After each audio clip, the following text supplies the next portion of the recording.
ओम नमः शिवाय। हर हर महादेव। आज माघ मास के शुक्ल पक्ष की पंचमी तिथि और शुक्रवार है। पंचमी तिथि और शुक्रवार ये दोनों ही माता रानी को समर्पित है। शुक्रवार के दिन संतोषी माता, वैभव लक्ष्मी माता, अन्नपूर्णा माता, लक्ष्मी माता की पूजा अर्चना की जाती है और शुक्ल पंचमी के दिन माँ लक्ष्मी जी की पूजा की जाती है। और माघ माह के शुक्ल पक्ष में आने वाली पंचमी तिथि माँ सरस्वती को समर्पित है। इस दिन सरस्वती माता की पूजा की जाती है। कहते हैं कि जब पितामह ने सृष्टि बनाई तो उन्हें लगा कि इसमें कुछ कमी है। चारों ओर उदासी और सन्नाटा छाया हुआ था। कोई वीणा नहीं थी, जिसके कारण पूरा ब्रह्मांड नीरस लग रहा था। तो यह सोचकर पितामह कुछ उदास हो गए। फिर उन्होंने विष्णु भगवान और शिव जी से अनुमति लेकर अपने कमंडल से जल छिड़का। कहते हैं कि उस समय उस जल से एक अद्भुत चतुर्भुजी श्वेत वर्ण की देवी प्रकट हुई, जिसके एक हाथ में वीणा, दूसरे में पुस्तक और अन्य दो हाथों में माला व वर मुद्रा थी। और फिर पितामह के कहने पर उस देवी ने जैसे ही वीणा बजाई तो उससे मधुर ध्वनि निकली, जिसे सभी प्राणियों को वाणी मिली। जल में कोलाहल और वायु में सरसराहट हुई। इस प्रकार शब्द और रस का संचार करने वाली उस देवी को सभी देवताओं ने सरस्वती का नाम दिया और आदि शक्ति ने उन्हें पितामह की शक्ति बनने का वरदान दिया। कहते हैं कि इस दिन माघ मास के शुक्ल पक्ष की पंचमी तिथि थी और माँ सरस्वती का इस दिन प्राकट्य हुआ था। इसीलिए इस पावन दिन पर ज्ञान, कला और बुद्धि के लिए देवी सरस्वती की पूजा की जाती है और इस दिन को बसंत पंचमी के नाम से जाना जाता है।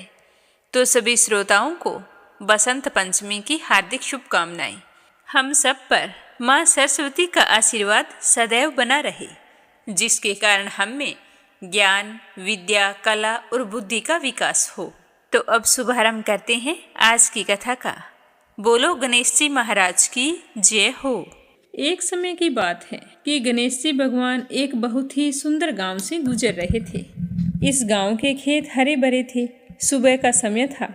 ठंडी हवा का आनंद लेते हुए गणेश जी मुश्क पर सवार होकर चले जा रहे थे। इतने में वो एक खेत से गुजरे जिसमें जौ की फसल खड़ी थी। तो गणेश जी ने एक जौ की बाली तोड़ ली। फिर उसे तोड़कर देखा तो उसके अंदर 13 दाने अनाज के थे। तो यह देखकर गणेश जी को बड़ा ही अफसोस हुआ।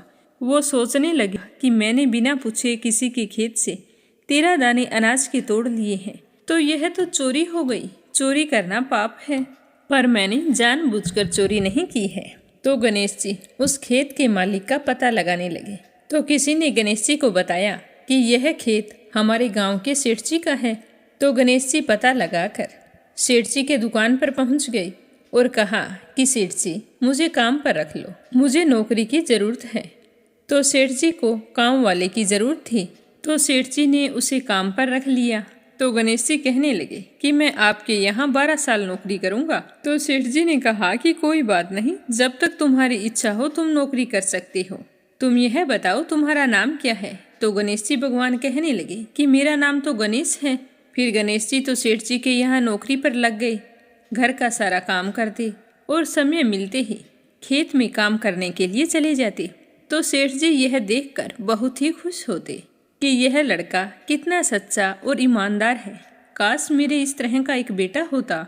क्योंकि सेठ जी के संतान नहीं थी, इसीलिए सेठ और सेठानी बड़े ही दुखी रहा करते थे।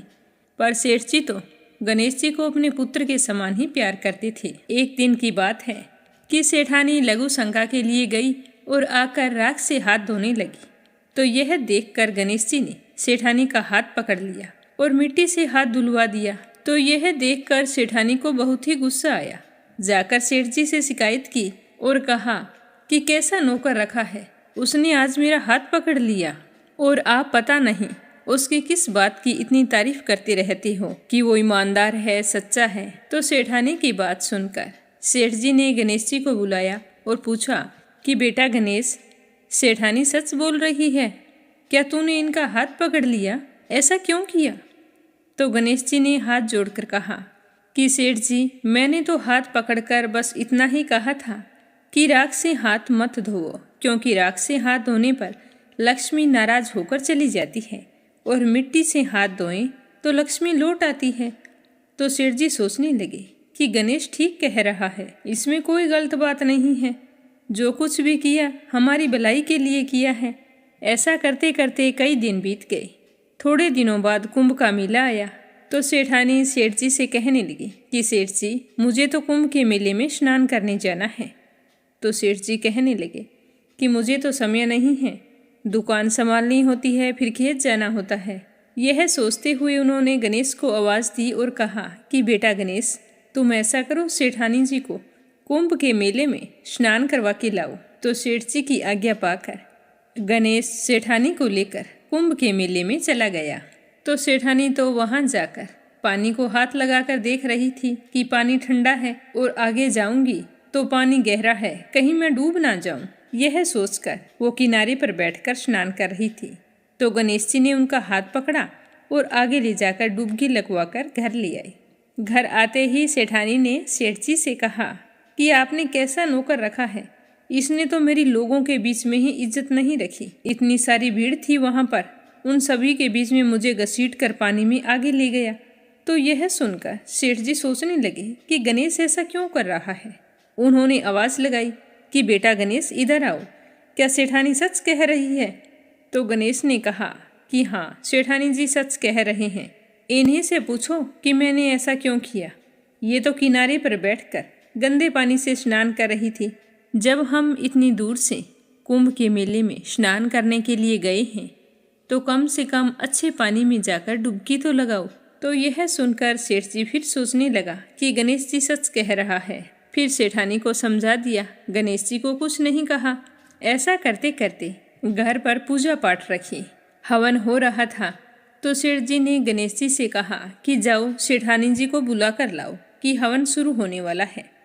तो गणेश जी सेठानी को बुलाने के लिए गए तो सेठानी तैयार हो रही थी। चुनरी ओढ़कर जैसे ही गणेश जी के साथ चलने लगी तो गणेश जी ने चुनरी पकड़कर फाड़ दी और कहा कि लाल चुनरी ओढ़ कर आओ। तो सेठानी जी नाराज होकर सो गई। सेठ जी बार बार देखते रहे कि सेठानी आई नहीं, आखिर क्या बात है। काफी देर इंतजार करने के बाद स्वयं हवन से खड़े हुए और अंदर आकर देखा तो सेठानी तो पलंग पर सोई पड़ी थी। तो सेठ जी ने कहा कि क्या बात है, मैंने गणेश को तुम्हें बुलाने के लिए भेजा था, कहाँ है वो, आया नहीं तुम्हारे पास? तो सेठानी रोते हुए कहने लगी कि सेठ जी, आज तो हद हो गई, आपके गणेश ने मेरी चुनरी फाड़ दी है। अब भी तुम यही कहोगे कि गणेश ने यह भी सही किया है। तो यह सुनते ही सेठ जी को बहुत ही गुस्सा आया और गुस्से में गणेश जी को आवाज़ लगाई। तो सेठ जी की आवाज़ सुनकर गणेश जी दौड़े दौड़े आए और कहने लगे कि सेठ जी क्या बात है। तो सेठ जी गणेश जी को डांटने लगे और कहा कि गणेश, तूने आज तो हद ही कर दी, अपनी सेठानी की चुनरी फाड़ दी। तुमने ऐसी हरकत क्यों की, मुझे बताओ। तो गणेश जी कहने लगे कि सेठ जी, सेठानी जी काली चुनरी ओढ़कर हवन में बैठने वाली थी, तो काले वस्त्र कभी भी पूजा पाठ में नहीं पहने जाती, इसीलिए मैंने लाल चुनरी ओढ़ने के लिए कहा था। काला वस्त्र पहनने से कोई भी शुभ काम सफल नहीं होता। तो सेठ जी फिर सोचने लगे कि गणेश जी है तो समझदार। फिर सेठानी को समझा बुझाकर हवन के लिए ले गए। ऐसा करते करते कई महीनों बीत गए। गणेश जी की नौकरी के 12 वर्ष पूरे हो गए। तो एक दिन की बात है कि सेठ जी ने अपने घर पर गणेश भगवान की पूजा रखी। तो पूजा करने के लिए पंडित आया तो वह पूजा पाठ की सारी सामग्री तैयार करके कहने लगा कि सेठ जी, मैं तो मूर्ति घर पर ही भूल आया हूँ, अब क्या करें। तो गणेश जी वहीं पर खड़े थे। वो कहने लगे कि मेरे को ही मूर्ति बनाकर विराजमान कर लो, आपके सारे काम सफल हो जाएंगे। तो गणेश जी के इतना कहते ही सेठ जी को बहुत ही गुस्सा आया और वो बोले कि अब तक तो तुम सेठानी से मजाक करते थे, अब तुम मुझसे ही मजाक करने लग गए। तो गणेश जी बोले कि नहीं सेठ जी, मैं मजाक नहीं कर रहा हूँ, मैं तो सच बोल रहा हूँ। इतना कहकर गणेश जी ने अपना असली रूप धारण कर लिया। तो गणेश जी का यह रूप देखकर सेठ, सेठानी और पंडित हैरान हो गए। तो गणेश जी ने हंसकर कहा कि जल्दी से पूजा समाप्त करो। तो पूजा पाठ शुरू की गई। पूरे विधि विधान से गणेश जी की पूजा की। जैसे ही पूजा समाप्त हुई तो गणेश जी तो अंतर्ध्यान हो गए। सेठ और सेठानी को बड़ा ही अफसोस होने लगा। उन्होंने कहा कि हमारे पास आज तक गणेश जी रहते रहे और हम उनसे काम करवाते रहे। हमें तो पता ही नहीं था कि ये गणेश जी भगवान हैं। अब ये पाप कैसे उतरेगा? हमने उनसे कितना काम करवाया है। तो सेठानी कहने लगी कि आपने तो काम ही करवाया था, मैंने तो गणेश जी भगवान को ना जाने कितनी डांट लगाई है। तो गणेश जी भगवान मुझसे तो जरूर नाराज हो गए होंगे। अब हमें क्या करना चाहिए? तो इस तरह अफसोस करते करते सेठ और सेठानी सो गए। तो गणेश जी ने सेठ जी के सपने में आकर कहा कि आप इस तरह दुखी होकर क्यों सोए हो? मैंने तुम्हारे यहाँ कोई काम नहीं किया, क्योंकि 12 साल पहले मैंने आपके खेत से जौ की बाली तोड़ी थी। उसी का कर्ज चुकाने के लिए तुम्हारे घर पर काम कर रहा था। तुम्हें अफसोस करने की कोई ज़रूरत नहीं है। मैं तो अपने चोरी का दोष उतारने के लिए आपके यहाँ आया था। आपके साथ रहकर मुझे बहुत ही अच्छा लगा। आज से तुम्हारे घर में कोई भी चीज़ की कमी नहीं रहेगी। यह बोलकर गणेश जी भगवान अंतर्ध्यान हो गए। सुबह होते ही सेठ जी ने देखा कि उनके घर करोड़ों की माया हो गई, अनाज के भंडार भर गए। तो यह देखकर सेठ जी बहुत ही खुश हुए। कुछ दिनों बाद सेठानी गर्भवती हो गई और 10वें महीने बहुत ही सुंदर पुत्र को जन्म दिया। इस तरह गणेश जी की कृपा से सेठ जी धनवान और पुत्रवान हो गए। हे गणेश जी महाराज, जैसे आपने सेठ जी को दिया वैसा सबको देना। कहानी कहने वाले को, सुनने वाले को और हुंकारा भरने वाले को, सारे परिवार को देना। बोलो गणेश जी महाराज की जय हो। अब अपने सुनते हैं संतोषी माता की कहानी। बोलो संतोषी माता की जय हो। एक बुढ़िया थी, उसके 7 बेटे थे। 6 कमाने वाले थे और एक बेटा निकम्मा था, वह कोई काम धाम नहीं करता था। तो बुढ़िया 6 बेटों की रसोई बनाती और उन्हें बड़े प्रेम पूर्वक भोजन कराती। फिर उनसे जो कुछ जूठन बच जाती वह 7वें को दे देती। पर वह भोला भाला था, इस बारे में कुछ भी नहीं जानता था। तो एक दिन अपनी पत्नी से कहने लगा कि देखो, मेरी माँ मुझसे कितना प्रेम करती है, मुझे कितने प्रेम से भोजन करवाती है। तो उसकी पत्नी कहने लगी कि हाँ हाँ क्यों नहीं, सबका जूठा जो तुमको खिलाती है।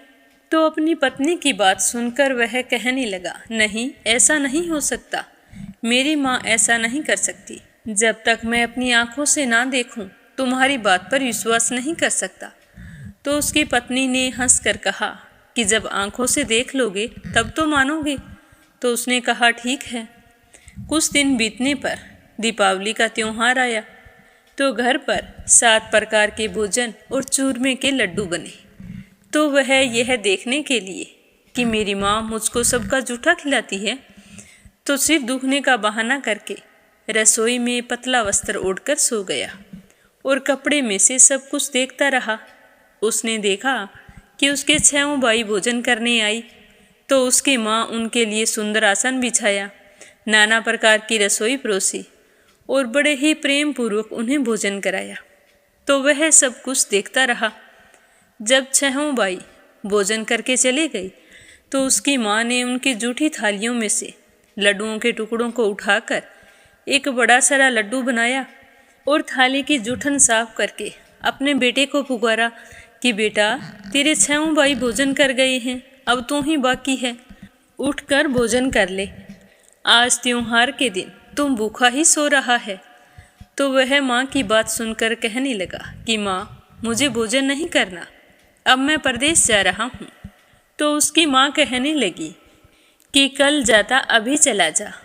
तो वो कहने लगा हाँ माँ, अभी जा रहा हूँ। यह कहकर वो खड़ा होकर रसोई से बाहर निकल गया और चलते समय उसे अपनी पत्नी की याद आई। वो गौशाला में कंडे थाप रही थी। तो वह वहाँ जाकर कहने लगा कि हम जावें परदेश को, आवेंगे कुछ काल, तुम रहियो संतोष से धर्म अपनो पाल। तो उसकी पत्नी ने कहा कि जाओ पिया आनंद से, हमारी सोच हटाए, राम भरोसे हम रहें, ईश्वर तुम्हें सहाय। दो निशानी आपरी देख धरूं मैं धीर, सुधी मति हमारी बिसारियो रखियो मन गंभीर। तो यह सुनकर उसका पति कहने लगा कि मेरे पास कुछ नहीं है, यह एक अंगूठी है सो ले लो और अपनी कुछ निशानी मुझे दे दो। तो उसकी पत्नी कहने लगी कि स्वामी मेरे पास क्या है, यह गोबर भरा हाथ है।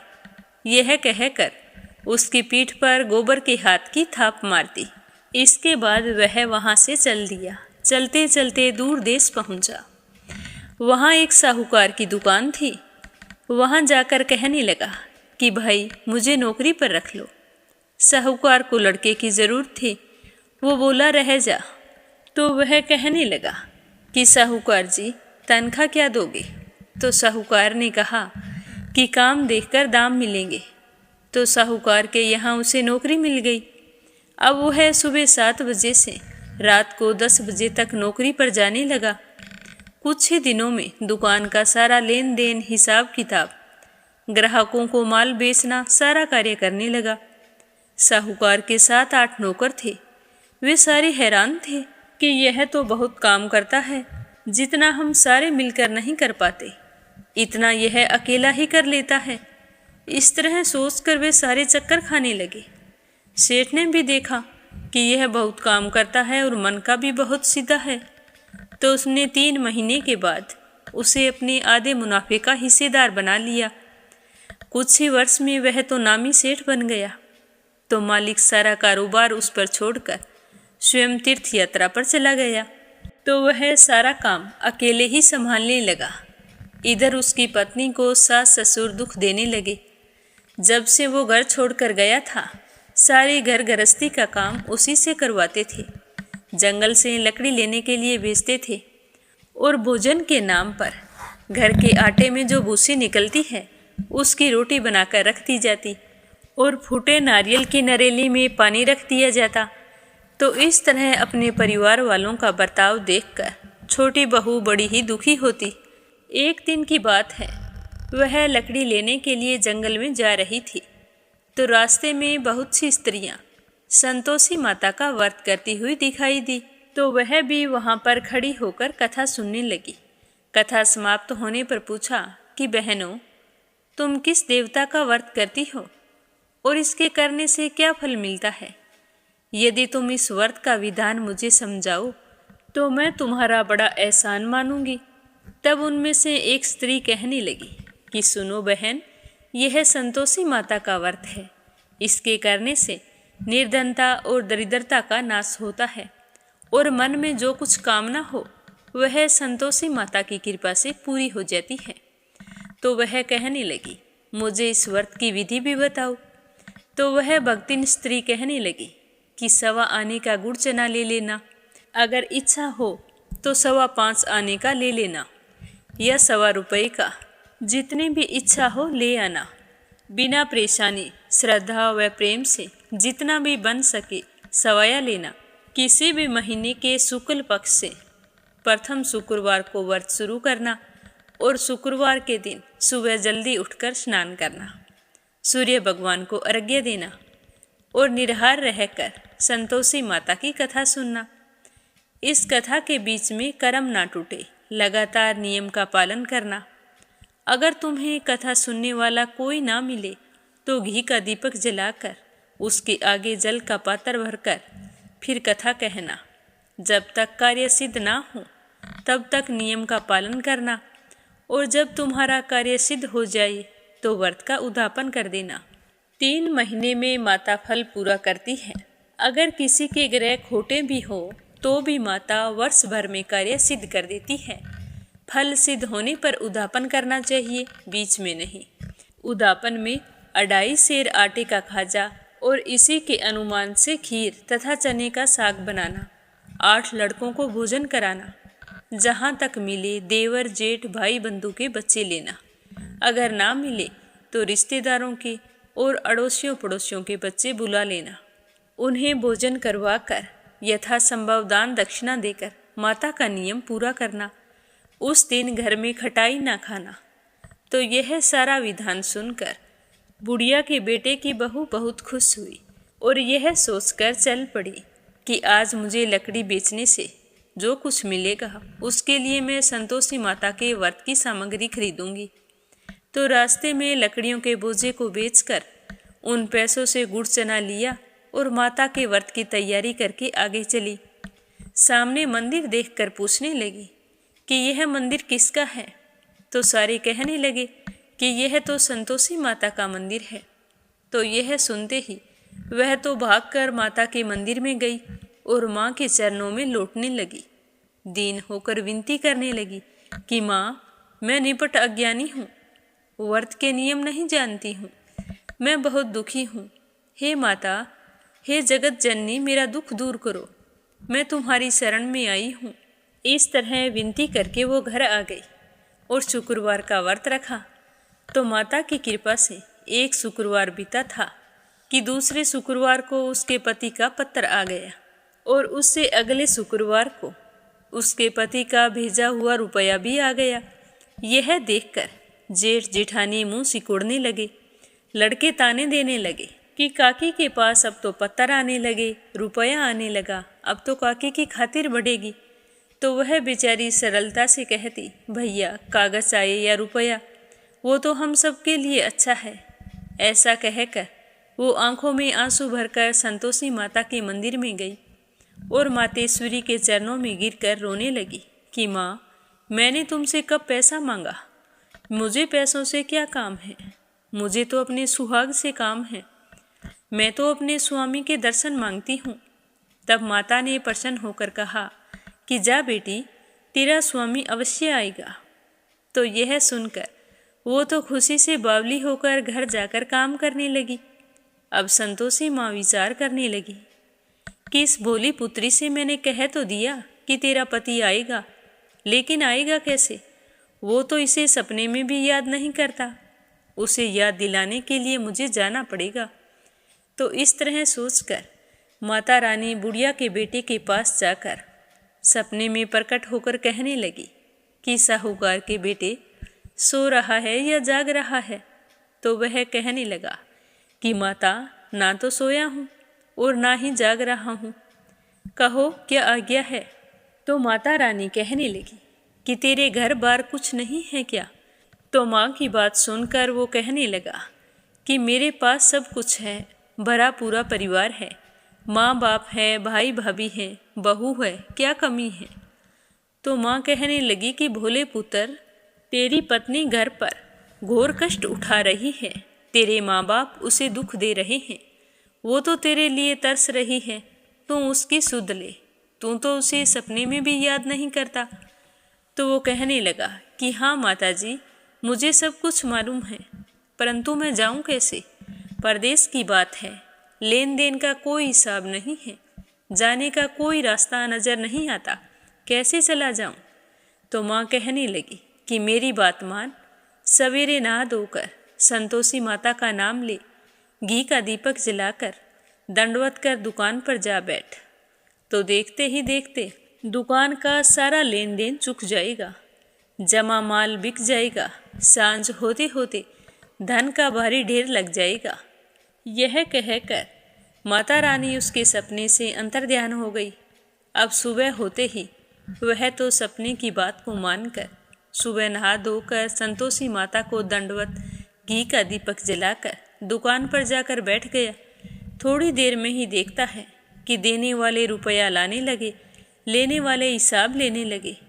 कोठे में भरे सामान के खरीदार नगद दाम देकर सौदा करने लगे। शाम तक धन का भारी ढेर लग गया। तो यह देखकर वो बहुत ही खुश हुआ और मन ही मन माता रानी का धन्यवाद करने लगा और घर ले जाने के लिए गहना कपड़ा सामान खरीदने लगा और वहाँ का काम निपटा कर तुरंत घर के लिए रवाना हो गया। उधर उसकी पत्नी जंगल में लकड़ी लेने गई तो लौटते समय माताजी के मंदिर में रुकी। वह तो उसके रोजाना वहाँ रुकने का स्थान था। तो धूल उड़ती देखकर वह कहने लगी कि माँ, आज ये धूल कैसी उड़ रही है? तो माता कहती है कि हे पुत्री, तेरा पति घर आ रहा है, अब मैं तुम्हें जैसा कहूँ वैसा ही करना है। तू लकड़ियों के 3 बोझे बना ले, एक नदी किनारे रख देना, दूसरा मेरे मंदिर पर और तीसरा अपने सर पर रखकर घर जाना।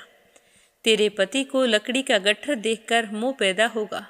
वो नदी किनारे रुकेगा, नाश्ता पानी बनाकर फिर माँ से मिलने जाएगा। तब तू लकड़ी का गट्ठर लेकर घर जाना और चौक पर लकड़ियाँ डालकर जोर से आवाज़ लगाना कि लो सासू जी, लकड़ियों का गट्ठर लो, भूसी की रोटी दो, नारियल की नरेली में पानी दो, आज मेहमान कौन आया है। तो इस तरह संतोषी माता ने उसे समझाया। तो उसने कहा कि ठीक है माँ, जैसा तुमने कहा वैसा ही करूँगी। तो वो जल्दी से वहाँ से खड़ी हुई और लकड़ियाँ लाने चली गई। 3 लकड़ियों के गट्ठर लेकर आई, एक नदी किनारे रखा, एक माता के मंदिर में रख दिया और एक गट्ठर लेकर घर की ओर चल पड़ी। इतने में वहाँ पर एक मुसाफिर आ पहुँचा। सूखी लकड़ी देखकर उसकी इच्छा हुई कि यहीं पर विश्राम करूं, भोजन बनाकर खा पीकर फिर गांव जाऊंगा। तो इस तरह वो रास्ते में रुककर भोजन बनाने लगा, फिर विश्राम करके शाम को गांव गया। सबसे बड़े प्रेम से मिला। उसी समय सिर पर लकड़ी का गट्ठर लिए एक औरत आती है और लकड़ियों का भारी बोझा आंगन में डालकर जोर से 3 आवाज़ लगाती है कि लो सासू जी, लकड़ियों का गट्ठर लो, भूसी की रोटी दो, आज मेहमान कौन आया है। तो बहू की बात सुनकर उसकी सास भागकर बाहर आती है और अपने दिए हुए कष्टों को बुलाने हेतु कहती है कि बहू, तुम ऐसा क्यों बोल रही है, तेरा पति ही तो आया है, आ बैठ, मीठा बात खा, भोजन कर, कपड़े गहने पहन, भूसी की रोटी तू क्यों खाए, भूसी की रोटी खाए हमारे दुश्मन। तो इस तरह की आवाज़ सुनकर उसका पति बाहर आ जाता है और अपनी पत्नी की अंगुली में अंगूठी देखकर व्याकुल हो जाता है और अपनी माँ से कहता है कि माँ, ये कौन है। तो उसकी माँ कहती है कि बेटा, ये तेरी बहू है, जब से तू गया है यह तो किसी की नहीं सुनती है, सारे गांव में भटकती फिरती है, घर का काम काज कुछ नहीं करती और 4 पहर आकर खा जाती है। आज तुझे देखकर पता नहीं कैसे ये पागलों जैसी बातें कर रही है। तो अपनी माँ की बात सुनकर उसका बेटा कहने लगा कि ठीक है माँ, कोई बात नहीं, तुम मुझे दूसरे घर की चाबी दे दो, मैं उसी में रह लूँगा। तो उसकी माँ कहने लगी कि ठीक है, जैसी तेरी मर्जी। ऐसा कहकर उसकी माँ ने दूसरे मकान की चाबी अपने बेटे को दे दी। तो वह चाबी लेकर दूसरे मकान की तीसरी मंजिल का कमरा खोलकर उसमें अपना सारा सामान रख लिया। एक दिन में राजा के महल जैसा ठाट बाट बन गया। दोनों पति पत्नी सुखपूर्वक रहने लगे। इतने में शुक्रवार का दिन आने वाला था। तो वह अपने पति से कहने लगी कि स्वामी, मुझे संतोषी माता के व्रत का उद्यापन करना है। तो उसका पति बोला कि खुशी से करो। तो बहू खुश होकर उद्यापन की तैयारी करने लगी। अब जेठ के बच्चों को भोजन के लिए कहने गई तो उन्होंने कहा कि ठीक है काकी, आ जाएंगे। परंतु पीछे से जेठानी ने अपने बच्चों को सिखा दिया कि देखो, भोजन करते समय खटाई मांगना, जिससे उसका उद्यापन पूरा ना हो। तो बच्चों ने कहा ठीक है। अब शुक्रवार के दिन वो नहा धोकर अपनी काकी के यहाँ भोजन करने गए। तो पहले संतोषी माता की कथा कही, उसके बाद में उनके तिलक करके मोली बांधी और फिर बड़े ही प्रेम पूर्वक भोजन करवाया। तो बच्चों ने खीर खाने के बाद कहा कि काकी, अब हमें खटाई दो, खीर हमें नहीं भाती है, देखकर मन में अरुचि सी होती है। तो वो कहने लगी कि बेटा, खटाई किसी को नहीं दी जाएगी, यह तो संतोषी माता के व्रत का उद्यापन है, इसमें खटाई नहीं खाई जाती। तो लड़के खड़े हो गए और कहने लगे कि काकी, पैसे दे दो। तो वो भोली बहू कुछ जानती नहीं थी और उसने बच्चों को पैसे दे दिए। तो वो जेठ के लड़के उसी समय हट करके दुकान से इमली लाए और खाने लगे। तो यह देखकर बहू पर संतोषी माता ने कोप किया। राजा के दूत आए और उसके पति को पकड़ कर ले गए। जेठ जेठानी मनमाने वचन कहने लगे कि लूट खोस कर धन लाया था, अब पता चल जाएगा जब जेल की हवा खाएगा। तो बहू से यह सब कुछ सहन नहीं हुआ और वो रोती हुई माताजी के मंदिर गई और कहने लगी कि हे माँ, तुमने ये क्या किया, हंसाकर मुझे रुला दिया। तो संतोषी माता कहने लगी कि बेटी, तूने उद्यापन करके मेरा व्रत भंग किया है। तो वो कहने लगी कि माँ, मैंने कोई अपराध नहीं किया, मैंने तो भूल से लड़कों को पैसे दे दिए थे, मुझे क्षमा कर दो माँ, मैं तुम्हारा उद्यापन फिर से करूँगी। तो उसकी बात सुनकर संतोषी माता कहने लगी कि बेटी, अब की बार भूल मत करना। तो वो कहने लगी कि नहीं माँ, अब भूल नहीं होगी, पर तुम मुझे बतलाओ मेरे पति घर कैसे आएंगे। तो संतोषी माता ने कहा कि जा पुत्री, तेरा पति तुझे रास्ते में आता ही मिलेगा। तो जैसे ही वह संतोषी माता को प्रणाम करके मंदिर से बाहर निकली तो रास्ते में उसका पति आता हुआ दिखाई दिया। तो वह पूछने लगी कि आप कहाँ गए थे। तो उसका पति हंसकर कहने लगा कि इतना धन जो कमाया है उसका टैक्स राजा ने मांगा था, वही भरने गया था। तो वह प्रसन्न होकर कहने लगी कि भला हो संतोषी माता का, अब घर चलो।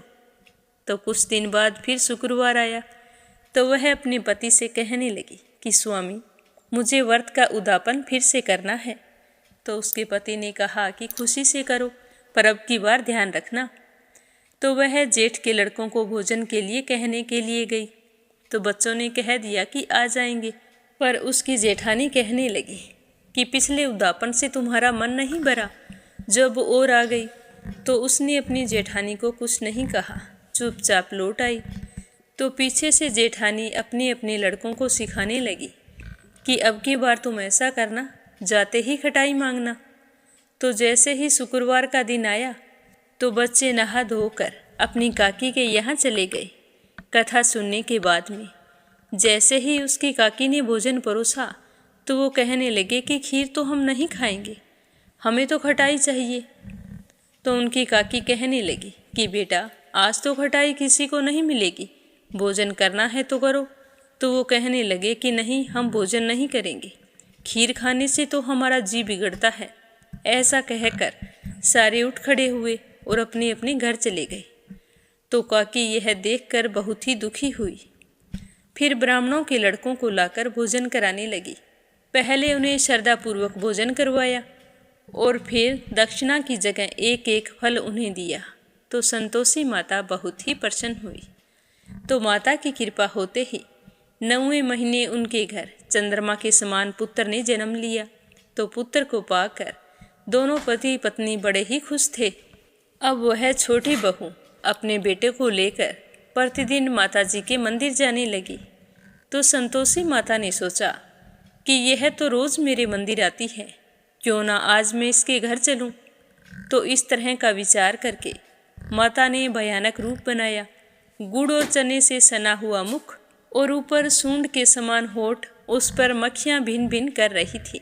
जैसे ही वह उसके घर पहुंची तो दहलीज पर पैर रखते ही उसकी सास चिल्लाने लगी कि देखो रे, कोई चुड़ैल डाकिन आ रही है, बच्चों इसे भगाओ, नहीं तो ये किसी को खा जाएगी।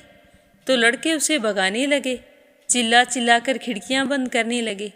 तो छोटी बहू ऊपर कमरे में बैठी थी। आवाज़ सुनकर उसने खिड़की में से देखा तो वह तो प्रसन्नता से पागल हो गई और अपने दूध पीते बच्चे को हटाकर पागलों की तरह भागती हुई नीचे आ गई और कहने लगी कि आज माताजी मेरे घर आई हैं। तो यह देखकर उसकी सास का क्रोध फट पड़ा। वो कहने लगी कि क्या उतावली हो रही है, जो इस चुड़ैल को देखकर बच्चे को पटक दिया। तो इतने में माँ के प्रताप से पूरे घर में लड़के ही लड़के नजर आने लगे। तो बहू कहने लगी कि सासू माँ, मैं जिसका व्रत करती हूँ ये वही संतोषी माता है, कोई चुड़ैल डाकिन नहीं है, ये तो मेरी माँ है। तो बहू की बात सुनकर और संतोषी माता का चमत्कार देखकर उसकी सासू माँ के सब कुछ समझ में आ गया और उसने भागकर माताजी के चरण पकड़ लिए और विनती करके कहने लगी कि हे माता, हम मूर्ख हैं, अज्ञानी हैं, तुम्हारे व्रत और विधि के बारे में कुछ नहीं जानते। व्रत भंग करके हमने बहुत बड़ा अपराध किया है। हे जगत माता, आप हमारा अपराध क्षमा करो, अब से हम सारे के सारे आपकी पूजा किया करेंगे। तो सास की बात सुनकर संतोषी माता बहुत ही प्रसन्न हुई और उन्हें आशीर्वाद देकर वहाँ से अंतर्ध्यान हो गई। हे संतोषी माता, जैसे प्रसन्न होकर बहू को फल दिया, वैसा सबको देना। जो भी व्रत रखकर आपकी इस कथा को पढ़े या सुने सुनाए, उसके सारे मनोरथ पूर्ण करना। बोलो संतोषी माता की जय हो। अब अपने सुनते हैं माघ मास महात्म्य का अगला अध्याय। श्री हरि विष्णु भगवान की जय हो। प्रेत की बात सुनकर पथिक कहने लगा कि हे प्रेत, तुमने सार्स के वचन किस प्रकार और क्या सुने थे, कृपया करके मुझे बताइए। तो पथिक की बात सुनकर प्रेत कहने लगा कि इस वन में कुहरा नाम की एक नदी पर्वत से निकली है। मैं एक दिन घूमता हुआ उस नदी के किनारे पर पहुंच गया और थकावट दूर करने के लिए वहां पर ठहर गया। उसी समय लाल मुख और तीखे दांतों वाला एक बड़ा सा बंदर वृक्ष से उतरकर जल्दी से वहां पर आया जहां एक सारस सोया हुआ था। उस चंचल बंदर ने कई पक्षियों को देखा और फिर उस सोए हुए सारस को दृढ़ता से पैरों की ओर से पकड़ लिया। तो सारे पक्षी डर कर वहां से उड़ गए, परंतु सारसी भयभीत होकर विलाप करती हुई वहीं पर रुक गई। तो सारस ने भयभीत होकर अपने नेत्र खोलकर जब बंदर को देखा तो मधुर वाणी से कहने लगा कि हे बंदर, तुम बिना अपराध के मुझको क्यों दुख देते हो? इस संसार में राजा भी केवल अपराधियों को ही दंड देता है। तुम्हारे जैसे श्रेष्ठ प्राणी किसी को पीड़ा नहीं देते। हम अहिंसक और दूसरे के कर्मों को नहीं देखते। जल की काई खाने वाले, आकाश में उड़ने वाले, वन में रहने वाले, अपनी स्त्री से प्रेम करने वाले, दूसरों की स्त्री का त्याग करने वाले, दूसरों की बुराई से दूर रहने वाले, चोरी ना करने वाले, बुरों की संगति से वर्जित और किसी को कष्ट ना देने वाले हैं। सो इस प्रकार मैं निरपराध हूँ। हे बंदर, मुझे छोड़ दो। मैं तुम्हारे पहले जन्म के वृतांत को जानता हूँ। यह वचन सुनकर वह बंदर उसे छोड़कर दूर बैठ गया और कहने लगा कि तुम मेरे पूर्व जन्म का वृतांत कैसे जानते हो? तुम तो अज्ञानी हो और मैं वन में घूमने वाला हूँ। तो सारस कहने लगा कि मैं अपनी जाति की स्मृति के बल से तुम्हारे पूर्व जन्म का सब वृतांत जानता हूँ। तुम अपने पूर्व जन्म में विंध्य पर्वत के राजा थे और मैं तुम्हारे कुल का पूज्य पुरोहित था। तुम राजा होकर अपनी प्रजा को पीड़ा दिया करते थे। विवेकहीन होकर तुमने बहुत सारा धन इकट्ठा किया। सो हे वानर, प्रजा की पीड़ा रूपी अग्नि की ज्वाला से तुम पहले ही तप चुके हो। पहले तुम कुंभीपाक नरक में गिराए गए। इसी तरह तुम्हारा शरीर उस नरक में 3000 तक रहा। फिर उस नरक से निकलकर बचे हुए पापों को भोगने के लिए तुम इस बंदर की योनि में आ गए और अब मुझे मारना चाहते हो। पूर्व जन्म में तुमने ब्राह्मण के बाग से लूटकर बलपूर्वक फल खाए थे। उसका यह भयंकर फल हुआ कि तुम वानर और वनवासी हुए। हर प्राणी अपने किए हुए कर्मों को ही भोगता है, इसको देवता भी नहीं हटा सकते। इस प्रकार मैं सारस का जन्म लेकर भी अज्ञान से मोहित नहीं हुआ। तो सारस की बात सुनकर वानर कहने लगा कि अगर तुम इतना ही जानते हो तो तुम यह बताओ कि तुम सारस कैसे हुए। तो सारस कहने लगा कि मेरी दुर्गति का कारण भी सुन लो। तुमने नर्मदा नदी के किनारे पर सूर्य ग्रहण के समय बहुत से ब्राह्मणों के निमित्त 100 ढेर अन्न के दान किए थे। मैं पुरोहित था और मुझे इस बात का घमंड था, तो इसी कारण मैंने थोड़ा सा अनाज ब्राह्मणों को दे दिया और बाकी अनाज हर कर मैं अपने घर ले गया।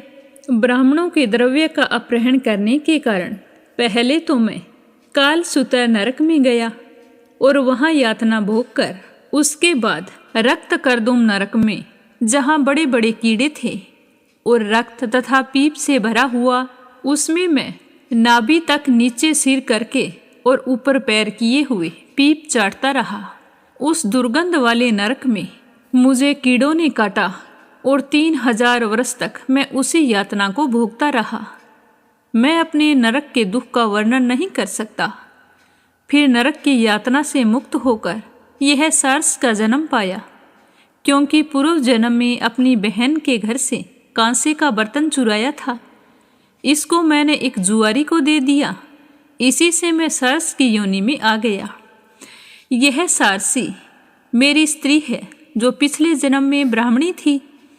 इसने भी कांसे की चोरी की थी, इसी की वजह से यह मेरी स्त्री और सारसी हुई। यह है मेरा कर्म फल, जो सब मैंने तुमसे बता दिया है। अब भविष्य की बात भी सुन लो। अब मैं, तुम और यह मेरी स्त्री भी, हम तीनों हंस होंगे और काम रूप देश में सुख से निवास करेंगे, और फिर इसके पश्चात गौर योनि में जाएंगे और उसके बाद दुर्लभ मनुष्य योनि को प्राप्त करेंगे। इसमें मनुष्य पाप और पुण्य दोनों ही कर सकता है। इस प्रकार शिव की माया से यह सारा जगत मोह को प्राप्त होता है। न केवल हम ही, परंतु इस संसार के सभी जीव प्रवृत्ति मार्ग में फंसकर अच्छे और बुरे कर्म करते हैं और उनका फल भोगते हैं। इसीलिए सब प्राणियों को धर्म का सेवन करना चाहिए। देवता, असुर, मनुष्य, व्याघ, कीड़े मकोड़े सभी से कंटक रूपी मार्ग नहीं छूटता। केवल वेदांत जानने वाले योगी ही इस मार्ग से बच सकते हैं। इसी कारण बड़े बड़े महात्मा भी कर्म फल को टाल नहीं सकते। उपाय से तथा बुद्धि से कोई भी इसको बदल नहीं सकता। तुम पहले राजा थे, फिर नरक में गए, अब बंदर की योनि में वन में फिरते हो और फिर भी ऐसा ही जन्म पाओगे। ऐसा विचार कर आनंद पूर्वक और धैर्य धरकर विचरते हुए काल की प्रतीक्षा करो। तब वानर ने कहा कि मैं पहले जन्म में तुम्हारी पूजा करता था, अब तुम मुझको प्रणाम करते हो। तुम जाति के स्मरण से मेरे पूर्व जन्म के वृतांत को जानते हो। आनंद पूर्वक रहो, तुम्हारा कल्याण हो। तुम्हारे वचनों को सुनकर मैं मोह रहित होकर वन में विचरूंगा। यह कहकर प्रेत कहने लगा कि हे पथिक, मैंने नदी तट पर बंदर और सारस का यह संवाद सुना था। तब मुझको बोध हुआ और उसी समय मोह तथा शोक का नाश हो गया। यह कहकर प्रेत कहने लगा कि हे पथिक, मैं इस समय तुम्हारे पास जो यह गंगा जल है उसे मांगता हूँ, क्योंकि मैंने इसका बहुत कुछ महात्म्य सुना है। मैंने इस पर्वत पर गंगा जल का बड़ा अद्भुत आश्चर्य देखा है, इसीलिए यह जल मैं मांगता हूँ। मैं प्रेत की योनि में अति दुखी हूँ। एक ब्राह्मण अनधिकारी को यज्ञ कराकर ब्रह्म राक्षस हो गया। वह हमारे साथ 8 वर्ष तक रहा।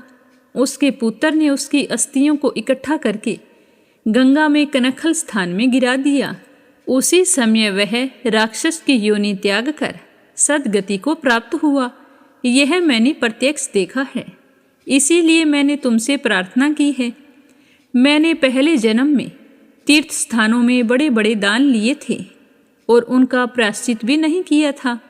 इसी से मैं हजारों वर्षों तक इस प्रेत योनि, जिसमें अन्न और जल मिलना अति दुर्लभ है, उस योनि में अनेक दुखों को भोगता हुआ भटक रहा हूँ। तो आज का अध्याय समाप्त हुआ। कल के अध्याय में अपने सुनेंगे कि पथिक ने प्रेत को क्या कहा।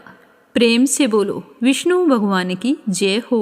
अब अपने सुनते हैं भागवत कथा का आगे का अध्याय।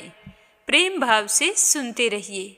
बोलो श्री हरि विष्णु भगवान के अनंत स्वरूपों की जय हो। विदुर जी पूछने लगे कि हे ब्राह्मण देव, आपने राजा प्राचीन बरही के जिन पुत्रों का वर्णन किया था, उन्होंने रुद्र गीत के द्वारा श्री हरि की स्तुति करके कौन सी सिद्धि प्राप्त की थी? मोक्षपति श्री नारायण के अत्यंत प्रिय भगवान शंकर का अचानक से सानिध्य प्राप्त करके परचेताओं ने तो मुक्ति प्राप्त की ही होगी।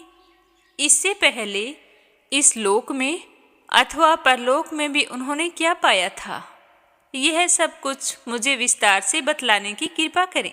तो विदुर जी की बात सुनकर श्री मैत्रेय जी कहने लगे कि हे विदुर जी, पिता की आज्ञाकारी परचेताओं ने समुद्र के अंदर खड़े रहकर रुद्र गीत के जप रूपी यज्ञ और तपस्या के द्वारा समस्त शरीरों के उत्पादक भगवान श्री हरि को प्रसन्न कर लिया। तपस्या करते करते 10,000 वर्ष बीत जाने पर पुराण पुरुष श्री नारायण अपनी मनोहर कांति द्वारा उनके तपस्या जनित कलेश को शांत करते हुए सौम्य विग्रह से उनके सामने प्रकट हुए। गरुड़ जी के कंधे पर बैठे हुए श्री भगवान ऐसे लग रहे थे मानो सुमेरु के शिखर पर कोई श्याम घटा छाई हो। उनके श्री अंग में मनोहर पीतांबर और गले में कौस्तुभ मणि शोभा पा रही थी। अपनी दिव्य प्रभा से वे सब दिशाओं का अंधकार दूर कर रहे थे। चमकीले स्वर्ण में आभूषणों से युक्त उनके कमनीय कपोल और मनोहर मुखमंडल की अपूर्व शोभा हो रही थी। उनके मस्तक पर झिलमिल झिलमिल करता हुआ मुकुट शोभायमान था। प्रभु की 8 भुजाओं में 8 आयुध थे। देवता, मुनि और पार्षदगण सेवा में उपस्थित थे तथा गरुड़ जी किन्नरों की भांति साम्य पंखों की ध्वनि से कीर्ति गान कर रहे थे। उनकी 8 लंबी लंबी स्थूल भुजाओं के बीच में लक्ष्मी जी से स्पर्धा करने वाली वनमाला विराजमान थी। आदि पुरुष श्री नारायण ने इस प्रकार पधार कर अपने शरणागत परचेताओं की ओर दया दृष्टि से निहारते हुए मेघ के समान गंभीर वाणी में कहा कि राजपुत्रों, तुम्हारा कल्याण हो। तुम सब में परस्पर बड़ा प्रेम है और स्नेहवश तुम एक ही धर्म का पालन कर रहे हो। तुम्हारे इस आदर्श सौहार्द से मैं बड़ा प्रसन्न हूँ। मांगो, क्या वरदान मांगते हो। जो पुरुष सायंकाल के समय प्रतिदिन तुम्हारा स्मरण करेगा उसका अपने भाइयों में अपने ही समान प्रेम होगा तथा समस्त जीवों के प्रति मित्रता का भाव हो जाएगा। जो लोग सायंकाल और प्रातःकाल एकाग्र चित्त से रुद्र गीत द्वारा मेरी स्तुति करेंगे उनको मैं अभीष्ट वरदान और शुद्ध बुद्धि प्रदान करूंगा। तुम लोगों ने बड़ी प्रसन्नता से अपने पिता की आज्ञा शिरोधार्य की है। इससे तुम्हारी कमनीय कीर्ति सारे लोकों में फैल जाएगी। तुम्हारे एक बड़ा ही विख्यात पुत्र होगा। वह गुणों में किसी भी तरह से पिता में से कम नहीं होगा तथा अपनी संतान से तीनों लोकों को पूर्ण कर देगा। हे राजकुमारों, कंडू ऋषि की तपस्या भंग करने के लिए देवराज इंद्र द्वारा भेजी हुई परमलोचा अप्सरा से एक कमल नयनी कन्या उत्पन्न हुई थी। उसे छोड़कर वह स्वर्ग लोक को चली गई। तब वृक्षों ने उस कन्या को पाल पोसकर बड़ा किया था। जब वह कन्या भूख प्यास से व्याकुल होकर रोने लगी तब औषधियों के राजा चंद्रमा ने दयावश उसके मुख में अपनी अमृत के समान तर्जनी अंगुली दे दी और फिर वह इसी तरह बड़ी हो गई। तुम्हारे पिता आजकल मेरी सेवा भक्ति में लगे हुए हैं और उन्होंने तुम्हें संतान उत्पन्न करने की आज्ञा दी है। अतः तुम शीघ्र ही उस सुंदरी कन्या से विवाह कर लो। तुम सब एक ही धर्म में तत्पर हो और तुम्हारा स्वभाव भी एक जैसा ही है। इसीलिए तुम्हारे ही समान धर्म और स्वभाव वाली वह सुंदरी कन्या तुम सभी की पत्नी होगी तथा तुम सभी में उसका सम्मान अनुराग होगा। तुम लोग मेरी कृपा से 10 लाख दिव्य वर्षों तक पूर्ण बलवान रहकर अनेकों प्रकार के पार्थिव और दिव्य भोग भोगोगे। अंत में मेरी अविचल भक्ति से हृदय का समस्त वासना रूप मल दग्ध हो जाने पर तुम इस लोक तथा परलोक के नरक तुल्य भोगों से उपरत होकर मेरे परम धाम को आ जाओगे। जिन लोगों के कर्म भगवत दर्पण बुद्धि से होते हैं और जिनका सारा समय मेरी कथा वार्ताओं में ही बीतता है, वे गृहस्थ आश्रम में रहें तो भी घर उनके बंधन का कारण नहीं होता। वे नित्य प्रति मेरी लीलाएं सुनते रहते हैं। इसीलिए ब्रह्मावादी वक्ताओं के द्वारा मैं ज्ञान स्वरूप पर ब्रह्मा उनके हृदय में नित्य नया नया सा भासता रहता हूँ और मुझे प्राप्त कर लेने पर जीवों को मोह नहीं हो सकता, ना ही उन्हें शोक होता है, ना ही प्रसन्नता होती है। इस तरह बताते हुए श्री मैत्रेय जी कहने लगे कि भगवान के दर्शनों से परचेताओं का रजोगुण तमोगुण मल नष्ट हो चुका था। जब जगत के पालनहार श्री हरि विष्णु भगवान ने इस प्रकार कहा तो वे सारे हाथ जोड़कर गदगद वाणी से कहने लगे कि हे प्रभु, आप तो भक्तों के क्लेश दूर करने वाले हैं। हम आपको नमस्कार करते हैं। वेद आपके उद्धार गुण और नामों का निरूपण करते हैं। आपका वेग मन और वाणी के वेग से भी बढ़कर है तथा आपका स्वरूप सभी इंद्रियों की गति से परे है। हम सब आपको बारंबार नमस्कार करते हैं। आप अपने स्वरूप में स्थित रहने के कारण नित्य शुद्ध और शांत हैं। मन रूप निमित्त के कारण हमें आप में यह मिथ्या द्वेष भास रहा है। वास्तव में जगत की उत्पत्ति, स्थिति और लय के लिए आप माया के गुणों को स्वीकार करके ही ब्रह्मा, विष्णु और महादेव रूप धारण करते हैं। हम आपको नमस्कार करते हैं। आप विशुद्ध सतव स्वरूप हैं। आपका ज्ञान संसार बंधन को दूर कर देता है। आप ही समस्त भागवतों के प्रभु वासुदेव नंदन भगवान श्री कृष्ण हैं।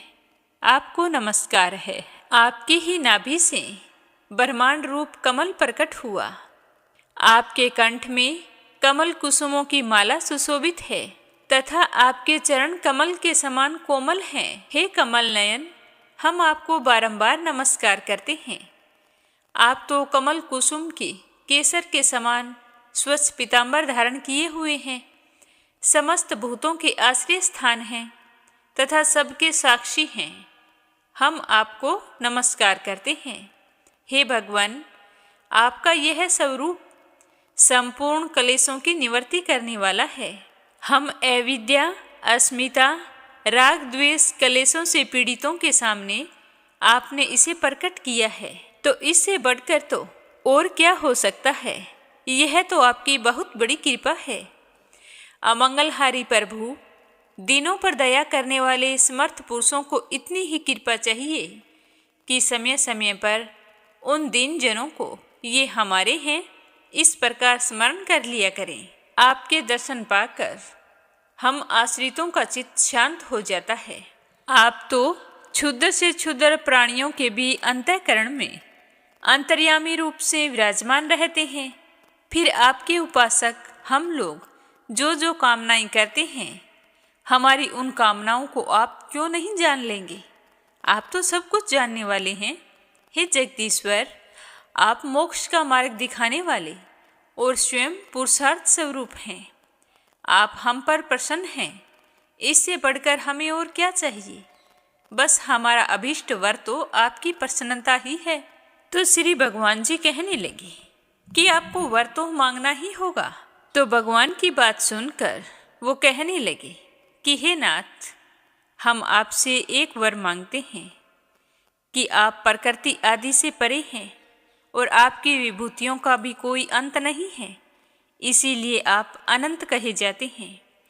यदि भ्रमर को अनायास ही कल्प वृक्ष मिल जाए तो क्या वह दूसरे किसी वृक्ष का सेवन करेगा। तो हम आपकी चरण शरण में आकर अब हम आपसे क्या मांगे। हम तो केवल आपसे यही मांगते हैं कि जब तक आपकी माया से मोहित होकर हम अपने कर्म अनुसार संसार में भ्रमते रहें, तब तक जन्म जन्म में हमें आपके प्रेमी भक्तों का संग प्राप्त होता रहे। हम तो भगवत भक्तों के क्षण भर के संग के सामने स्वर्ग और मोक्ष को भी कुछ नहीं समझते हैं। फिर मानवीय भोगों की तो बात ही क्या है। भगवत भक्तों के समाज में सदा सर्वदा भगवान की मधुर मधुर कथाएं होती रहती है, जिनको सुनने मात्र से ही भोग तृष्णा शांत हो जाती है। वहाँ प्राणियों में किसी भी प्रकार का वैर विरोध नहीं होता है।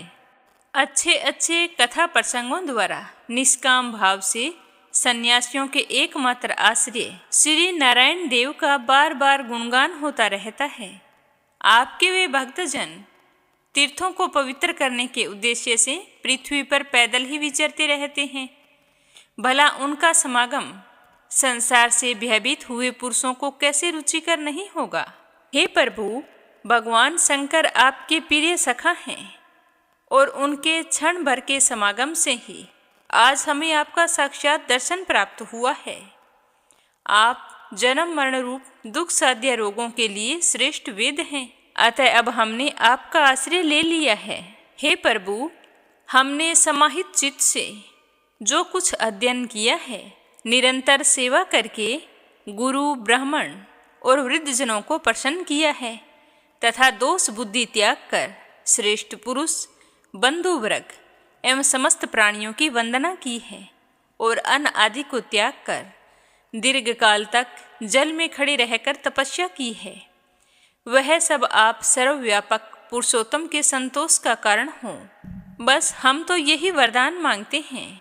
हे स्वामी, आपकी महिमा का पार ना पाकर भी स्वयं भू मनु, स्वयं पितामह भगवान शंकर तथा तप और ज्ञान से शुद्ध चित हुए अन्य पुरुष निरंतर आपकी स्तुति करते रहते हैं। अतः हम भी अपनी बुद्धि के अनुसार आपका यशोगान करते हैं। आप तो सर्वत्र समान, शुद्ध स्वरूप और परम पुरुष हैं। आप सतव मूर्ति भगवान वासुदेव को हम नमस्कार करते हैं। इस तरह बताते हुए श्री मैत्रेय जी कहने लगे कि विदुर जी, परचेताओं के इस प्रकार स्तुति करने पर शरणागत वत्सल श्री भगवान जी ने प्रसन्न होकर कहा, तथास्तु।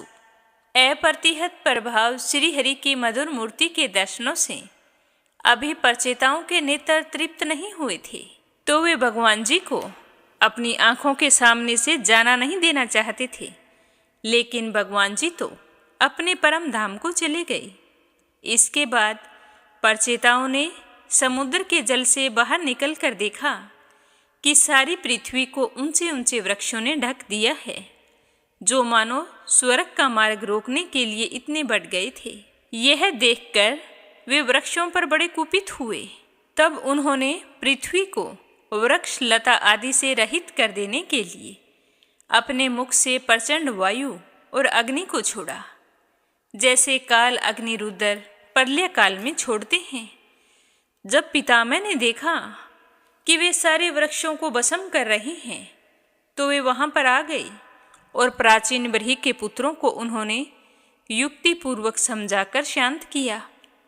फिर वहां जो कुछ वृक्ष बचे थे, उन्होंने डर कर पितामह के कहने से वह कन्या लाकर परचेताओं को दे दी, जो वृक्षों ने मिलकर पाल पोसकर बड़ी की थी। अब परचेताओं ने भी पितामह के आदेश से उस मारिसा नाम की कन्या से विवाह कर लिया और इसी कन्या के गर्भ से पितामह के पुत्र दक्ष ने श्री महादेव जी की अवज्ञा के कारण अपना पूर्व शरीर त्याग कर जन्म लिया। इन्हीं दक्ष ने चाक्षुष मनवंतर आने पर जब काल कर्म से पूर्व शरीर नष्ट हो गया, तो भगवान की प्रेरणा से इच्छा अनुसार नवीन प्रजा उत्पन्न की। इन्होंने जन्म लेते ही अपनी कांति से समस्त तेजस्वियों का तेज छीन लिया। ये कर्म करने में बड़े ही निपुण थे, इसी कारण इनका नाम दक्ष हुआ। इन्हें पितामह ने प्रजापतियों के नायक के पद पर अभिषिक्त करके सृष्टि की रक्षा के लिए नियुक्त किया और इन्होंने मरीचि आदि दूसरे प्रजापतियों को अपने अपने कार्य में नियुक्त किया। श्री मैत्रेय जी के मुख से परचेताओं के बारे में सुनकर विदुर जी कहने लगे कि हे ब्राह्मण देव, भगवान ने उन्हें 10 लाख वर्ष तक का समय दिया था, तो वह समय बीत जाने पर परचेताओं को जब विवेक हुआ तब क्या हुआ? क्या उन्हें भगवान के वाक्यों की याद आई और फिर वे अपनी भार्या को पुत्रों के पास अकेला ही छोड़कर वे चले गए? उसके बाद क्या हुआ था, मैं विस्तार से जानना चाहता हूँ। तो यह अपने सुनेंगे कल की कथा में। नित्य नियम से सुनते रहिए। आज की कथा को यहीं पर विराम देते हैं। बोलो विष्णु भगवान की जय हो। अब अपने सुनते हैं लपसी और तपसी की कहानी। बोलो लपसी तपसी की जय हो। बहुत पुराने समय की बात है। एक गांव में एक ब्राह्मण परिवार रहा करता था। उसमें पति पत्नी के अलावा उनके 2 बच्चे थे। एक बेटा था, एक बेटी थी। ब्राह्मण दंपति बहुत ही सरल स्वभाव के थे। समय मिलने पर प्रभु का स्मरण किया करते थे। उनकी बेटी बहुत ही संस्कारी और सुशील थी, लेकिन उनका बेटा आवारा किस्म का था। वह कोई काम धाम नहीं करता और ना ही कभी अपने माँ बाप का कहना मानता था। समय के साथ दोनों बहन भाई बड़े हो गए। बहन की शादी कर दी गई, पर भाई का वही हाल था। उसके माँ बाप ने उसे समझाया कि बेटा, अब हम वृद्ध हो चले हैं, तुम कोई काम किया करो, लेकिन उस पर उनकी बातों का कोई असर नहीं होता था। तो एक दिन ब्राह्मणी अपने पति से कहने लगी कि स्वामी, आप बिल्कुल काम छोड़ दीजिए। जब घर में कुछ भी नहीं होगा तो यह अपनी जिम्मेदारी समझेगा और काम पर लग जाएगा।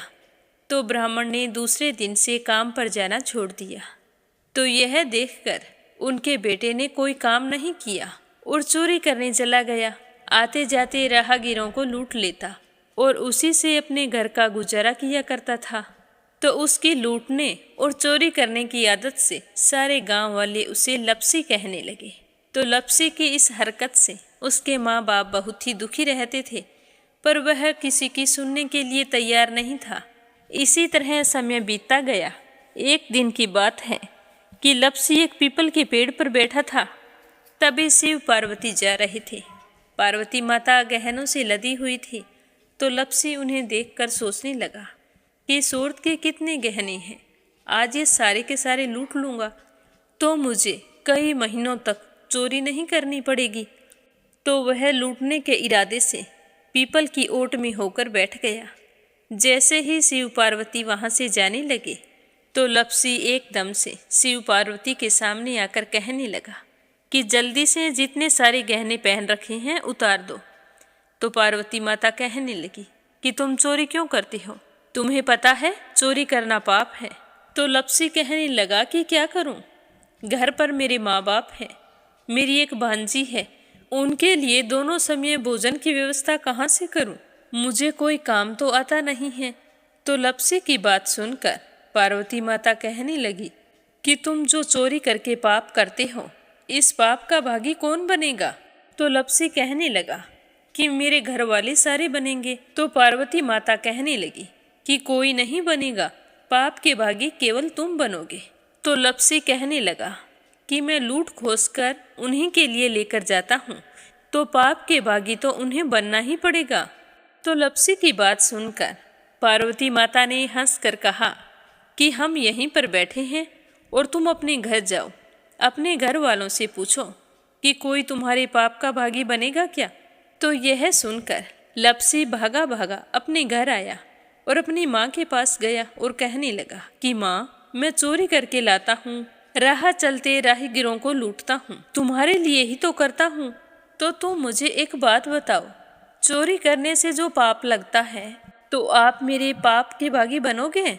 तो लपसी की बात सुनकर उसकी माँ कहने लगी कि बेटा, मैंने तो तुमसे नहीं कहा कि तुम चोरी करके लाओ, तुम कमा कर लाओ, हमें तो 2 वक्त की रोटी चाहिए, मैं तो तुम्हारी पाप की भागी नहीं बनूंगी। तो माँ के मुंह से इस तरह की बात सुनकर लपसी तो हैरान हो गया। फिर वह अपने पिताजी के पास गया और जाकर कहने लगा कि पिताजी, मैं जो कुछ भी लूट खोस के लाता हूँ वो आपके लिए ही तो लाता हूँ। देखो, मैंने लूट कर कितना धन इकट्ठा कर लिया है, कितने ऐशो आराम है तुम्हारे। अगर मैं चोरी नहीं करता तो क्या ये सब हमें मिलता। पिताजी, मैं तुमसे एक बात पूछता हूँ कि चोरी करने से पाप लगता है, तो उस पाप में आप मेरे भागीदार बनोगे क्या। तो लपसी की बात सुनकर उसके पिताजी कहने लगे कि बेटा, मैंने नहीं कहा कि तुम चोरी करके लाओ, तुम कमा कर लाओ, मैं तुम्हारे पाप का भागी नहीं बनूंगा। तो माँ बाप के मुंह से इस तरह की बात सुनकर वह बहुत ही उदास हुआ और सोचने लगा कि मैं कितने महीनों से चोरी कर रहा हूँ, ना जाने मुझ पर कितना पाप चढ़ गया है, और ये तो बोल रहे हैं कि पाप के भागी हम नहीं बनेंगे, तो अब क्या होगा। तो वह बड़े ही दुखी मन से शिव पार्वती से मिलने के लिए चल पड़ा। जैसे ही घर से बाहर निकलने लगा तो उसकी छोटी सी भांजी दरवाजे पर खेल रही थी। उसे पता नहीं था कि पाप पुण्य क्या होता है। तो वो कहने लगी कि मामा, पाप की भागी मैं बनूंगी। तो उसके इस तरह कहते ही लपसी ने उसे गोद में उठाया और चल पड़ा। शिवजी भगवान और पार्वती माता के पास जाकर कहने लगा कि घर वालों ने पाप का भागी बनने से मना कर दिया है, और एक यही है जो पाप की भागी बनने को तैयार है। फिर लप्सी बड़े ही दीन स्वर में कहने लगा कि हे भगवान, मैं समझ गया हूँ कि चोरी करना पाप है। आज तक जो मैंने काम किया वो बहुत ही गलत था, लेकिन अब मैं इसका प्रायश्चित करना चाहता हूँ। अब तुम ही बताओ, मुझे मेरे पापों से मुक्ति कैसे मिलेगी? तो उसकी बात सुनकर शिव पार्वती बहुत ही खुश हुए और लप्सी को कच्चे सूत का एक छोटा सा गोला देते हुए कहा कि लप्सी, ये सूत लो और इस पीपल के चारों ओर परिक्रमा लगाओ। जब यह सूत समाप्त हो जाएगा तब तुम्हारे सारे पाप नष्ट हो जाएंगे। तो यह सुनकर लप्सी बहुत ही खुश हुआ। सोचने लगा कि छोटा सा गोला है, अभी लपेट कर घर चला जाऊंगा, उसके बाद में कभी कोई पाप नहीं करूंगा। फिर उसने अपनी बांजी को कंधे पर बैठाया और पीपल की परिक्रमा लगानी शुरू कर दी। अब भगवान का वह सूत खत्म कहाँ होने वाला था। लप्सी चक्कर लगाता गया पर वह सूत खत्म नहीं हुआ। चक्कर लगाते लगाते 1 महीने, 6 महीने, साल, पूरे 12 साल बीत गए पर वह सूत खत्म नहीं हुआ। 12 साल बाद एक बार फिर शिव पार्वती जी वहाँ से गुजर रहे थे तो पार्वती माता ने कहा कि स्वामी, चलो लप्सी को चलकर देखते हैं। तो शिवजी कहने लगे, वो चोरी करने वाला, लूटने वाला कब का चला गया होगा? तो पार्वती माता कहने लगी कि नहीं स्वामी, चलकर देखने में क्या जाता है, चलो एक बार देखते हैं। तो शिव पार्वती जी जैसे ही पीपल वृक्ष के पास आए तो देखा कि लप्सी तो अब भी चक्कर लगा रहा है। वहाँ चारों ओर गहरी खाई हो गई है और लप्सी की बड़ी बड़ी दाढ़ी, मूंछें, नाखून बढ़ गए हैं। तो यह देखकर पार्वती माता ने कहा कि देखो स्वामी, आप तो कह रहे थे कि वो कब का ही चला गया, देखो इसके मन में सच्ची भक्ति है। तो पार्वती की बात सुनकर शिवजी ने कहा कि चलो अभी देख लेता हूँ। तो यह कहकर शिवजी ने एक सोने का कड़ा लप्सी के आगे फेंक दिया। तो लप्सी ने झट से उसके ऊपर पैर कर लिया। फिर अचानक से उसका ध्यान शिव पार्वती जी की ओर गया तो वो हाथ जोड़कर कहने लगा कि भगवान, अब तो मेरे पाप समाप्त हो गए होंगे, आप मुझे यहाँ से जाने की आज्ञा दीजिए। आपका यह सूत अभी तक खत्म नहीं हुआ है। तो शिवजी भगवान ने कहा कि तुम्हारे पाप कर्म भी अभी तक पूरे नहीं हुए हैं। तो शिवजी की बात सुनकर लप्सी कहने लगा कि भगवान, मुझे पूरे 12 वर्ष हो गए हैं आपकी भक्ति करते करते, और अब भी आप मुझ पर शक कर रहे हैं। तो शिवजी ने कहा कि अपना पैर उठाओ। तो जैसे ही लप्सी ने अपना पैर उठाया तो उसके पैर के नीचे सोने का कड़ा था। तो यह देखकर लप्सी शर्मिंदा हो गया और कहने लगा कि प्रभु, गलती हो गई, मुझे माफ़ करो, आगे से मैं ऐसी गलती कभी नहीं करूँगा। तो शिवजी कहने लगे कि नहीं लप्सी, तुम्हारा पाप ऐसे पूरा नहीं हो सकता। अब तुम्हें 12 वर्ष तक और इसी तरह परिक्रमा करनी होगी, उसी के बाद तुम्हारे पाप समाप्त होंगे। यह कहकर शिव पार्वती वहाँ से चले गए और वह फिर से पीपल के पेड़ की परिक्रमा करता रहा। करते करते 12 साल बीत गए। 12 साल बाद में शिव पार्वती जी वहाँ पर आए तो उन्होंने देखा कि आज भी वो वहीं पर चक्कर लगा रहा है। तो शिवजी ने फिर उसके सामने सोने की अंगूठी फेंकी पर उसने कोई ध्यान नहीं दिया। तो शिवजी भगवान प्रसन्न होकर कहने लगे कि हे लप्सी, आज से तुम मेरी तपस्या करके तपसी बन गए हो। मैं तुम्हें वरदान देता हूँ कि तुम अपने जीवन में सारे सुखों को प्राप्त करेगा। और तूने 24 बरस तक मेरी भक्ति की है, इसका फल भी तुझे अवश्य मिलेगा। जो भी औरत गाय और कुत्ते की रोटी नहीं बनाएगी, उसका पुण्य फल तुम्हें मिलेगा। आंगन लीप कर दहलीज नहीं लीपेगी तो उसका पुण्य फल भी तुझे ही मिलेगा। अगर हमारे घर की बहन बेटी को हम सूट, तीवल या साड़ी भेंट स्वरूप देते हैं तो साथ में मोली का धागा और कुछ रुपये नहीं देंगे तो उसका पुण्य फल भी तुम्हें ही मिलेगा। अगर कोई दिए से दिया जलाएगा तो उसका पुण्य फल भी तुम्हें ही मिलेगा। अगर व्रत और पूजा पाठ में सारी कहानी सुन ले और तुम्हारी कहानी ना सुने तो उसका पुण्य फल भी तुम्हें ही मिलेगा। कहा जाता है कि तभी से सुबह पहली रोटी गाय की और सुबह की अंतिम रोटी छोटी बनाई जाती है और शाम को अंतिम रोटी बड़ी बनाई जाती है जो कुत्ते की होती है, और दिए से दिया भी नहीं जलाया जाता, और घर की बहन बेटियों को सूट और तीवल के साथ भेंट स्वरूप कुछ रुपए भी जरूर दिए जाते हैं। और उसी दिन से हर व्रत कथा के बाद में लपसी तपसी की कहानी जरूर सुनी जाती है, और कथा समाप्त होने पर कहा जाता है कि लपसी का फल लपसी को मिले, तपसी का फल तपसी को मिले। हमारी पूजा पाठ का, हमारे व्रत का और हमारी कहानी का पुण्य फल हमें मिले। बोलो लपसी तपसी की जय हो। तो ये थी लपसी और तपसी की कहानी। लपसी तपसी दो भाई नहीं थे, लपसी और तपसी एक ही आदमी का नाम था। लूट कर लाता था, इसीलिए उसे लपसी के नाम से पुकारते थे, और फिर भगवान की तपस्या करने के कारण उसे तपसी के नाम से जाना जाने लगा। बोलो लपसी तपसी की जय हो। अब अपने सुनेंगे कथा सुनने वाले प्यारे श्रोताओं के नाम।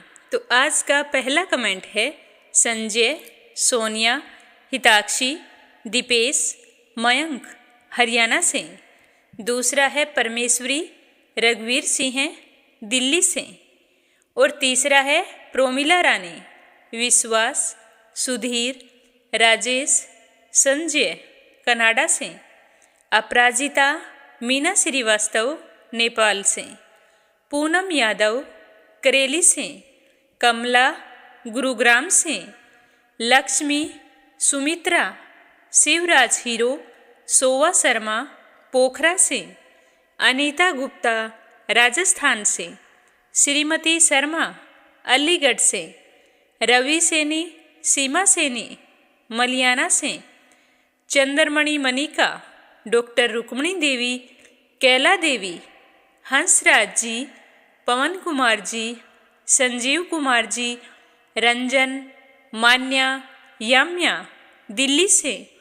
आशा शर्मा, विष्णु, ज्योति, अंशु भीलवाड़ा से। आशा अग्रवाल, लड्डू, मोहित, अंकुर अग्रवाल आगरा से। सरला रानी करणपुर से। राधा रोहिला दिल्ली से। सुनीता पंवार, कृषु पंवार मध्य प्रदेश से। सीमा जोशी, रवि कुमार जोशी दिल्ली से। यूएन तिवारी, इंदिरा तिवारी लखनऊ से। श्रीमती यशोदा, अंजलि, बबली, विक्की ओडिशा से। आरती खैरावर अगरखर से। नीमा मठपाल रामनगर से। श्यामवती, सुषमा, विष्णु, कार्तिक, पूर्वी, रूपेश, गौरी, शिवम, निष्ठा हरियाणा से। संगीता अग्रवाल, कमला देवी अग्रवाल दुलिया महाराष्ट्र से। मोनिका नागर तिगांव से। वंदना वर्मा इंदौर से। दिल्ली बहादुर भंडारी, सरिता भंडारी, नम्रता भंडारी, सूरज भंडारी नेपाल से। उषा शर्मा राजस्थान से। संजना राजपूत अहमदाबाद से। गीता गोस्वामी, सुनीता गोस्वामी, पीहू गोस्वामी मेरठ से। निर्मला सिसोदिया दिल्ली से। निर्मला पांचाल करनाल से। सुनीता रानी मेरठ से। अनिल कुमार टिहरी करनाल से। श्रीमती सुशीला शर्मानंद राय मुंबई से। चंद्रकांता दिल्ली से। कोमल निर्मन मुंबई मीरा रोड से। प्रमोद सुशीला जोशी मोदी नगर से। मीरा अग्रवाल बंगाल से। सुमन चांदोरा जोधपुर से। शीला सिन्हा, मीरा श्रीवास्तव, ममता श्रीवास्तव, माला छम्मा, मनोज जौनपुर से। सरला गुप्ता दिल्ली से। कविता चौहान नोएडा से। शोभा कुंवर पुरोहित अहमदाबाद से। बीना, देविका, कनिका वाशने अलीगढ़ से। विमला नेपाल से। के लक्ष्मण दास उमरकोट से। सुदेश शर्मा, बीके शर्मा लुधियाना से। नंदा पांडुरंग पुजारी ब्रह्मपुरी महाराष्ट्र से।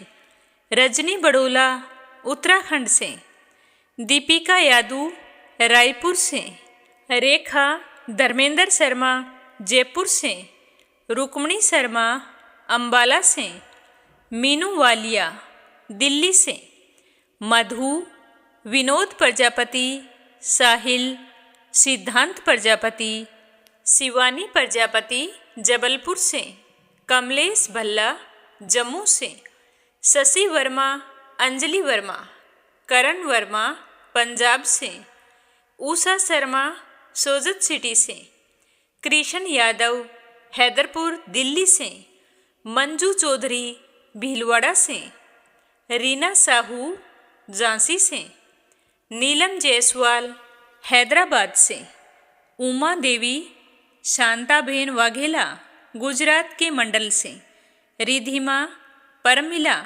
सुरेश यादव धामतरी से, देवी सिंह कार्तिक पायल सौम्या उमा रघुवंशी गजबा सौदा से, सावित्री ईश्वरलाल रामचंदानी गाजियाबाद से, वंदना साहू लखनऊ से, पूजा पाठक उत्तराखंड देहरादून कोसानी से, कुसुम बघेल दिल्ली से, अनीता अमृतसर से, योगेश्वरी भटनागर राजस्थान से, स्मिता सीताराम गायकवाड़ महाराष्ट्र से, जयश्री पवार गोरखनाथ पवार, आरना शीतल विश्वजीत पवार महाराष्ट्र से, जानवी मिश्रा सचिन मिश्रा, सोनम मिश्रा, राधिका मिश्रा, सीता मिश्रा, माधवी मिश्रा, गौरी मिश्रा बाराबंकी से, अशोक कुमार जी भटनागर भोपाल मध्य प्रदेश से। तो ये हैं मीरा भक्ति स्टोरी चैनल के प्यारे श्रोता जो रोजाना नियम से और पूरे श्रद्धा भाव से इस चैनल पर प्रस्तुत कथाओं को सुनते हैं। आप सभी पर श्री हरि का आशीर्वाद सदैव बना रहे और आपकी हर मनोकामना पूर्ण हो। ओम नमः शिवाय। हर हर महादेव।